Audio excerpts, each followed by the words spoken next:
आज की इस वीडियो में हम डिस्कस करते हैं कि एडोबी आफ्टर इफेक्ट्स में वर्कस्पेस से क्या मुराद है और वर्कस्पेस में क्या क्या चीज़ें शामिल होती हैं। तो वर्कस्पेस की डिफिनीशन ये है कि ये जो tools and panels and Windows की अरेंजमेंट, कि ये विंडो कितनी बड़ी है और कहाँ पे है, इसकी पोजीशन क्या है, इसका साइज़ क्या है, इसकी अरेंजमेंट, इन सारी चीज़ों को कहते हैं वर्कस्पेस। तो वर्कस्पेस हाईली फ्लेक्सिबल है, मतलब कि आप इसको इंतहाई लेवल पे जाके चेंज कर सकते हैं, हर चीज़ को इधर से उधर कर सकते हैं एडोबी आफ्टर इफेक्ट्स में। ये वर्कस्पेस क्यों चेंज कर सकते हैं हम, या हमें चेंज क्यों करनी चाहिए?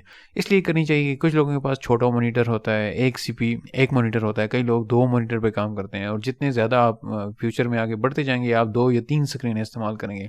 ये जो आपको सामने नज़र आ रही है इसको कंपोजिशन पैनल कहते हैं, और या कंपोजिशन विंडो कहते हैं। इसको आप यहाँ से क्लिक करके अनडॉक कर सकते हैं। ये देखेंगे एक अलग से विंडो होगी, अलग से प्रोग्राम हो गया। आपके पास अगर 2 स्क्रीनें हैं, इसको पकड़ के आप दूसरी स्क्रीन पे ले जाएंगे, और फिर ये जो आपके पास जो टाइम लाइन है, इसको अगर मैं यहाँ से बंद कर दूँ, ये जो आपको टाइम लाइन नज़र आ रही है, इसको आप यहाँ से क्लिक करके इसको बड़ा कर दें। बिकॉज आफ्टर इफेक्ट्स में बहुत ज़्यादा लेयर्स बन जाती हैं। आपका प्रोजेक्ट जितना बड़ा होता जाएगा, लेयर्स उतनी बढ़ती जाएंगी। तो और ये फिर एक ऐसा टाइम आएगा कि आप इसको पकड़ के स्क्रॉल कर रहे होंगे। तो इसके लिए आपको बड़ी से बड़ी स्क्रीनें, ज़्यादा स्क्रीनें जितनी होंगी आपका काम उतना आसान होता जाएगा।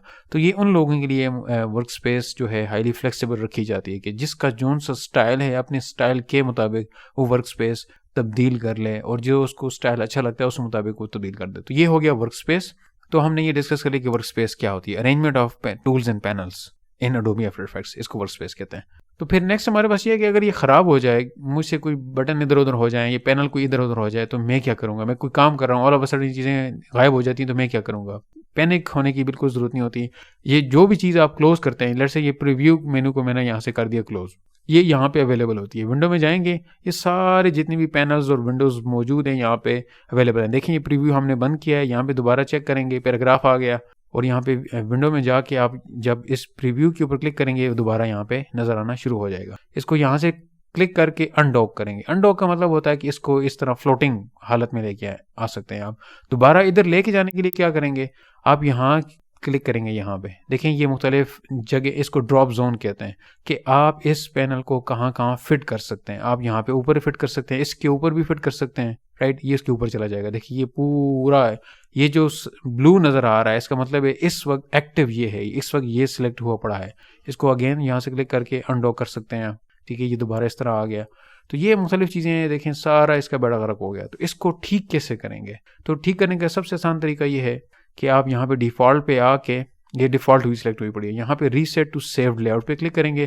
तो ये बिल्कुल जिस तरह प्रोग्राम शुरू में हमने देखा था, बिल्कुल एज इट इज़ दोबारा से सारे वो पैनल जो हमसे गायब हो गए थे वो वापस आ चुके हैं। अभी हम देखते हैं कि बनी बनाई वर्क स्पेसेस यहाँ पे कौन कौन सी अवेलेबल हैं। देखें ये ऊपर आपको नज़र आ रहा है, ये सारी वर्क स्पेसेस हैं हमारे पास। तो ये रिव्यू वाली वर्क स्पेस है। इसकी ये एडोबी वालों ने अपनी तरीके से बनाई है कि अगर आप फाइनल जो भी आपकी चीज़ है आप रिव्यू करना चाहते हैं यहाँ पे, या आप लेट से आपकी लैपटॉप के ऊपर काम कर रहे हैं, स्मॉल स्क्रीन वाली है, तो ये देखें जो सेलेक्ट कर रहे हैं वो ब्लू होती जा रही है। एडोबी आफ्टर इफेक्ट्स में जो चीज़ सेलेक्ट होगी वो ब्लू होगी। यहाँ पे प्रोजेक्ट पैनल सेलेक्ट हुआ पड़ा है, ये ब्लू है। एक कंपोजिशन जो है इस वक्त कोई खुली नहीं तो नन लिखा है।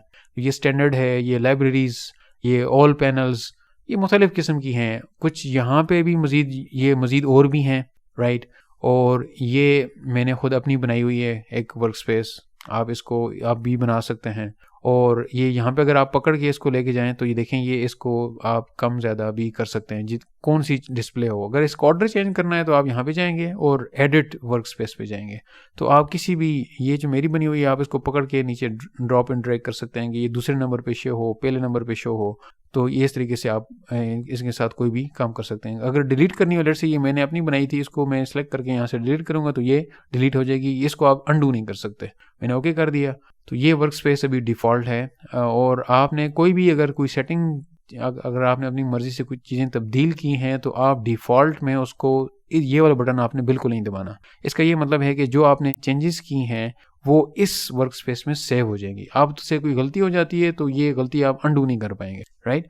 तो ये ख्याल रखना है आपने। तो save as new workspace करेंगे तो आप अपनी कोई भी चेंजेस की है तो आप उसको एज न्यू वर्क स्पेस के तौर पे सेव करें, जो भी तजर्बे करने हैं आपने करें। अगर आप वर्क स्पेसेस में छेड़ाछाड़ी कर रहे हैं, आप अपनी मर्जी से चेंजेस कर रहे हैं, लेकिन 3 चीज़ों का ख्याल रखना है आपने, जो बिगिनर्स से आप लेके चल रहे होंगे। तो 3 पैनल्स आपको हर वक्त, या 3 विंडोज़ आपको हर वक्त चाहिए होती हैं। एक कंपोजिशन विंडो जहाँ पे आपको नज़र आती है कि आप क्या कर रहे हैं, दूसरी प्रोजेक्ट पैनल, इसमें सारे एसेट्स होते हैं, और तीसरी टाइमलाइन, इसी के ज़रिए आप एनिमेशन या जो भी इफेक्ट्स वगैरह लगा रहे होते हैं, यहाँ पे उनकी कंट्रोल सारी चीज़ें, लेयर्स और टाइम सारा आ रहा होता है। तो ये प्रोजेक्ट पैनल, एक कंपोजिशन पैनल और टाइमलाइन पैनल, ये 3 पैनल्स बहुत ज़्यादा ज़रूरी होते हैं। बाकी चीज़ें ये हम चेंज करते रहते हैं अकॉर्डिंग टू आवर सिचुएशन। तो ये डिफ़ॉल्ट में ये उनकी 2024 वर्जन में ये वाली वर्क स्पेस है, इससे प्रीवियस वर्जन में डिफरेंट होगी। तो ये अडोबी वाले मुख्तलिफ एक्सपेरिमेंट्स करके ये चीज़ें चेंज करते रहते हैं। आप जो सी मर्जी वर्क स्पेस बनाएं, ये 3 पैनल्स बहुत ज़्यादा ज़रूरी होते हैं। तो इस वीडियो में हमने ये डिस्कस किया कि वर्क स्पेस क्या होती है। दूसरी चीज़ हमने ये डिस्कस की, अगर आपसे कोई वर्क स्पेस ख़राब हो जाती है आप उसको रिस्टोर कैसे करेंगे। तीसरी चीज़ हमने ये डिस्कस की कि आप अपनी मर्ज़ी की वर्क स्पेस कैसे बना सकते हैं और बनी हुई वर्क स्पेस को आप कैसे डिलीट कर सकते हैं।